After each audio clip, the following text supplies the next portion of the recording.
Bonjour. Nous sommes des élèves de 4e avec l'option Sciences Plus du collège Sacré-Cœur Notre-Dame à Privas. Au cours de cette année, nous avons eu plusieurs interventions sur le thème de l'environnement. Avec ce que l'on a appris, on a décidé d'enregistrer des podcasts de sensibilisation. C'est ce que vous allez entendre maintenant. Bonne écoute. Coucou, ça va?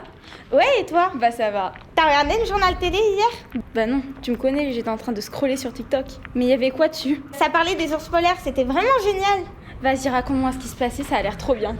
Bah les ours polaires vivent sur les banquises en Antarctique, où la température fait moins 40 degrés. Il doit faire froid là-bas quand même. Ah ouais, grave. Mais le problème, c'est qu'avec le réchauffement climatique, bah la glace elle fond. Mais si la glace elle fond, il n'y a plus de banquise. Du coup, comment ils vivent et où se nourrissent-ils? Le problème, c'est qu'ils sont en voie d'extinction et qu'ils risquent de disparaître.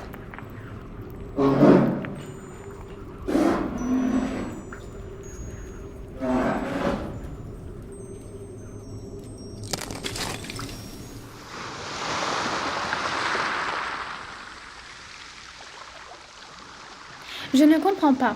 Pourquoi tout le monde se plaint du réchauffement climatique? Le réchauffement climatique impacte toute la planète. C'est très grave. Ah bon? Oui, regarde les barrières de corail par exemple. Tu savais qu'elles étaient en voie de disparition? Bah oui, alors. Eh ben c'est à cause du réchauffement climatique. L'eau de l'océan se réchauffe et les coraux blanchissent. D'accord, c'est triste pour les coraux. Mais nous, ça nous fait rien. Détrompe-toi, les coraux sont l'habitat de nombreuses espèces marines. Et avec la disparition des coraux, c'est comme si on leur enlevait leur maison. Ah, les pauvres. Oui, en plus, avec la pêche intensive qui s'additionne aux problèmes écologiques, l'écosystème marin est en danger. Mais alors, c'est vraiment grave. Je vais faire plus attention, c'est promis. Mais comment tu sais tout ça? C'est grâce au parcours Sciences Plus. Le 4 avril 2023, on a rencontré Mélodie de la LPO, la Ligue pour la protection des oiseaux. Elle nous a expliqué l'importance de la biodiversité. J'ai appris à quoi sert cette biodiversité. Ça a changé mon point de vue sur mes façons de penser. Cela m'a donné envie de réfléchir à un podcast sur la biodiversité. Je voulais montrer que chaque espèce animale ou végétale avait son importance dans l'écosystème. Chaque espèce permet de maintenir un équilibre entre elles.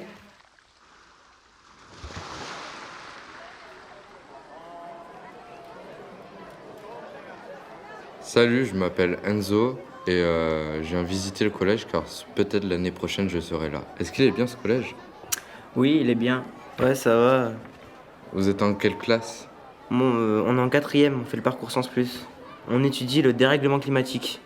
Et d'ailleurs, le 21 mars, une personne qui s'appelle Gaëtan, qui travaille au PNR, est venue et il nous a parlé de l'effet de serre. Mais c'est quoi l'effet de serre? Bon, je vais essayer de t'expliquer. L'atmosphère agit comme les vitres d'une serre, en laissant passer les rayons du soleil. Mais le problème, c'est que, à cause des gaz à effet de serre, cette chaleur est retenue comme dans une serre. Est-ce que c'est dangereux ces gaz pour nous? Oui, parce que ces gaz contribuent au réchauffement climatique. Et il y a quoi comme gaz? Le dioxyde de carbone, aussi appelé CO2, est le principal gaz à effet de serre. Et on en produit beaucoup? Ah oui, plutôt oui. Ce qui en produit le plus, c'est la combustion d'énergie avec 41%. Comment on peut arrêter cela? Développer plus de transports en commun pour se déplacer. Par exemple, je viens en vélo au collège tous les jours.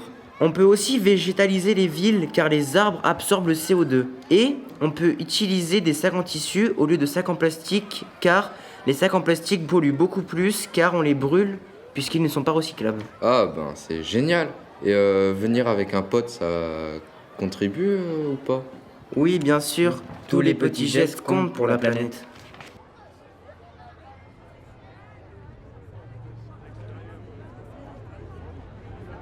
Jackie, 28 ans, et Jean-Jacques, 43 ans, manifestants pour l'écologie, sont interviewés par Michel, 14 ans, élève de 3e au collège du Sacré-Cœur. Qu'avez-vous fait?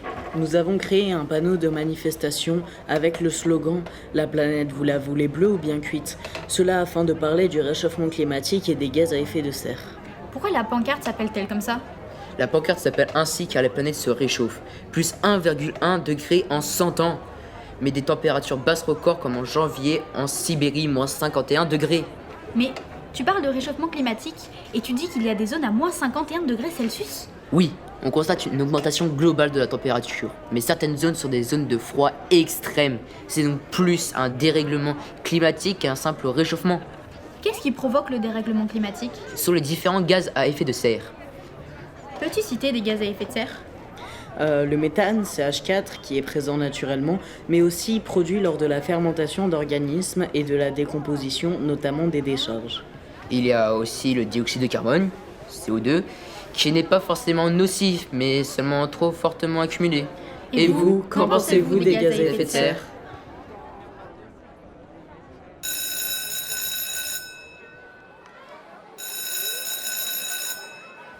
Et les filles, ça vous dit de manger un bon hamburger dans le fast-food?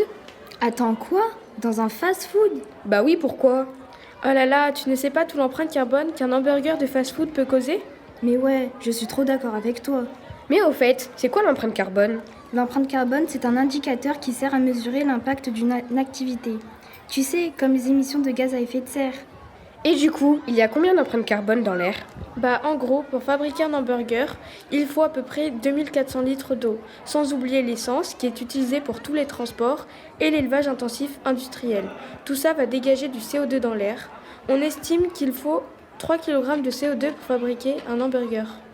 Bon ben, vous savez quoi? J'ai plus du tout envie de manger dans un fast-food. Mais oui, on peut toujours faire des hamburgers avec des produits locaux, ou soit on peut aller dans une boulangerie locale pour acheter des sandwichs. Dans ce cas, je préfère qu'on aille acheter un sandwich dans une boulangerie locale et se poser au bord d'un lac à contempler la nature, celle qui nous entoure.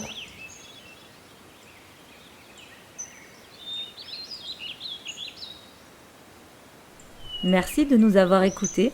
Ces podcasts ont été réalisés par Tommy, Kevin, Arthur, Linaël, Ilan, Garance, Tamara, Luna, Gwenaël, Inès, Maloya, Melissa, Untine, Maëlle, Isanka.